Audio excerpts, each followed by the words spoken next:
So here I have to remove the brake line, which is right there, to remove this screw.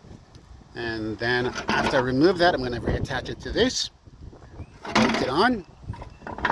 After I open the brake line, we got a little bit of fluid that came out.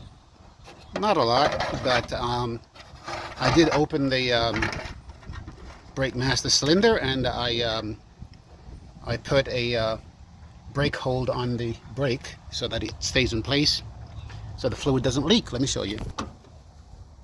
So here I have a brake hold. I use the seat to hold it into position so that the brake doesn't bleed constantly while I'm trying to change it.